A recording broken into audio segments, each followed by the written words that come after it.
AP inter supplementary first year Sanskrit ఎవరెవరైతే రాస్తున్నారో నేను చెప్పినట్లు కనుక మీరు చదివితే తప్పకుండా పాస్ అయితే అయిపోతారు. ఐ హోప్ అందరూ పాస్ అవ్వాలని అనుకుంటున్నాను. సో నేను మీకు కొన్ని టిప్స్ అండ్ ట్రిక్స్ అయితే ఈ వీడియోలో చెప్తాను. ఇంకా ఎవరైనా లైక్ చేయకపోతే లైక్ అయితే చేయండి. ఇంకా ఎవరైనా సబ్స్క్రైబ్ చేయకపోతే వెంటనే సబ్స్క్రైబ్ అయితే చేసుకోండి.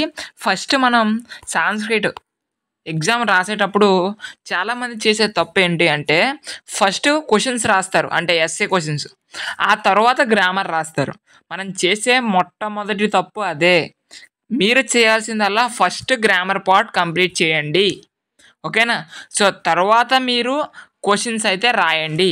సో ఫస్ట్ క్వశ్చన్స్ రాస్తారు. మహా అయితే క్వశ్చన్స్ రాస్తే మనకి ఎంత వస్తాయండి? ఒక 40 లేదా 30 మార్క్స్ వస్తాయి, అంతేనా? అదే గ్రామర్ పార్ట్ రాశారనుకోండి ఫస్టే, అదే 60 మార్క్స్ అనమాట. సో కనీసం మీకు ఒక 10 or 20 తప్పైనా కూడా మనకి ఈజీగా ఒక 40 మార్క్స్ అనేవి స్కోర్ చేసుకోవచ్చు, ఈజీగా పాస్ అయిపోవచ్చు.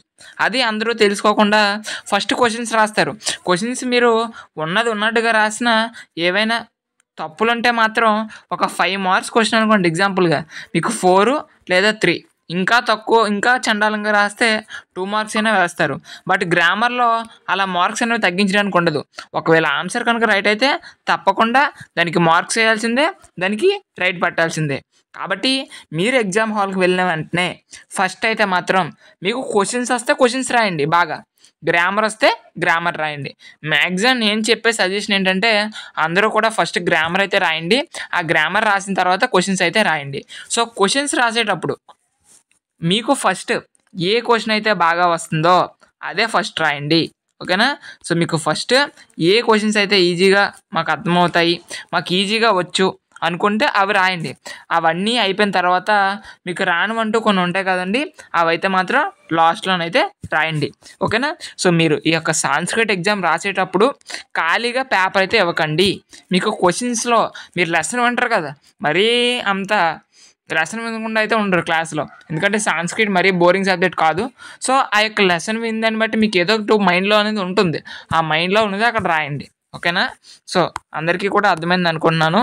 అదేవిధంగా మీరు ఫస్ట్ ఇక్కడ 6 మార్క్ క్వశ్చన్స్ 2 ఇస్తారు కదా, ఇందులో కనీసం ఒక ఆ యొక్క లెసన్కి సంబంధించి కనీసం ఒక 2-3 పాయింట్లు రాసినా కూడా ఆ యొక్క క్వశ్చన్కి ఒక 2 లేదా 3 మార్క్స్ చేయడానికి అవకాశం ఉంటుంది. అంటే ఎవరు రాశారు, అసలు ఏంటి దాని యొక్క ధీమా, అసలు ఆ లెసన్లో ఏముంది, ఆ లెసన్కి సంబంధించి ఆ క్వశ్చన్కి సంబంధించి ఏదన్నా కూడా మీరు రాసినా కనీసం 2 మార్క్స్ అయినా పడతాయి 6 మార్క్స్ క్వశ్చన్స్కి అయితే, ఓకేనా? సో మనకు ఆ విధంగానే 6 మార్క్ క్వశ్చన్స్ ఉంటాయి, ఇంకా 4 మార్క్స్ క్వశ్చన్స్ కూడా ఉండడం అయితే జరిగింది. సో నేను మీకు ఇప్పుడు ఏ పేపర్ అయితే స్క్రోల్ చేస్తున్నానో ఇది గెస్ పేపర్ అని మేము తయారు చేయడం జరిగింది.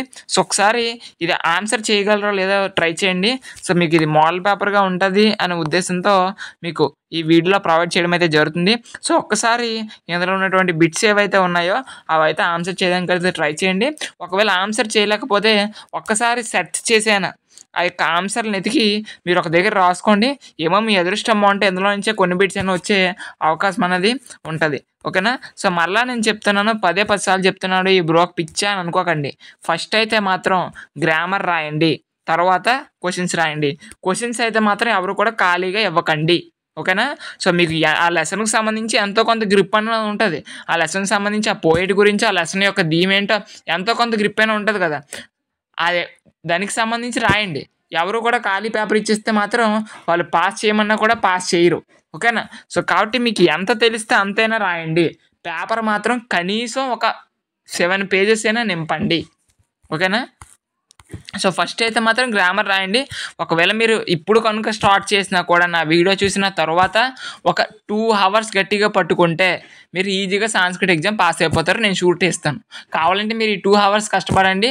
రేపు ఎగ్జామ్ ఎలా రాస్తారో మీరే మళ్ళీ వచ్చి వీడియో కింద కామెంట్ చేస్తారు, ఓకేనా? సో గ్రామర్ అనేది చాలా ఈజీ అండి. Compare with second year grammar, first year grammar చాలా ఈజీ, ఓకేనా? సో కాబట్టి అందరూ కూడా ఈ విధంగా అయితే ప్రిపేర్ అవ్వండి. సో మీకు ఒకవేళ ఇప్పుడు ఏమీ రాదు అనుకునే వాళ్ళైతే మాత్రం గ్రామర్ అయితే అన్ని యూనిట్ల నుంచి కూడా కవర్ అయితే చేయండి. సో మీకు ఏవైతే ఈజీగా ఉంటాయో మ్యాక్సిమం గ్రామర్ అనేది ఈజీగా ఉంటుంది. సో మీరు ఎస్ఏ క్వశ్చన్స్ అందరూ ఇప్పుడు చదివేద్దాం అనేసుకొని బుక్ తీసేస్తారు. సో మీరు ఎస్ఏ క్వశ్చన్స్ ఎంత చదివినా కూడా time waste. First grammar complete చేయండి. గ్రామర్ కంప్లీట్ చేసిన తర్వాత మీరు ఎస్ఏ క్వశ్చన్స్ చదవండి. ఒకవేళ ఎస్ఏ క్వశ్చన్స్ కూడా అర్థమైపోయాయి అనుకోండి, లెసన్ తీసి టెక్స్ట్ బుక్ తీసి ఆ టెక్స్ట్ బుక్లో ఉన్న లెసన్ అంతా చదవండి. సో టెక్స్ట్ బుక్ తీసి చదివితే మీకు ఎంతో కొంత బుర్రలోకి ఎక్కుతుంది కదా, ఆ బుర్రలోకి ఎక్కింది వెళ్ళి మీరు ఎగ్జామ్లో రాయండి. ఓకేనా? ఇవి ఎస్ఏ క్వశ్చన్స్ సంబంధించి. గ్రామర్ అయితే మాత్రం ఎప్పటి నుంచి స్టార్ట్ చేసి ఒక 2 hours గట్టిగా పట్టుకుంటే టెక్స్ట్ బుక్ మొత్తం అయిపోద్ది. ఓకేనా? కాబట్టి అందరూ కూడా ప్రిపేర్ అయితే అవ్వండి. ఐ హోప్ అందరికీ అర్థమైంది అనుకుంటున్నాను. సో ఈ వీడియో మీకు యూజ్ఫుల్ అయితే మీ ఫ్రెండ్స్కి కూడా షేర్ చేయండి. Thank you.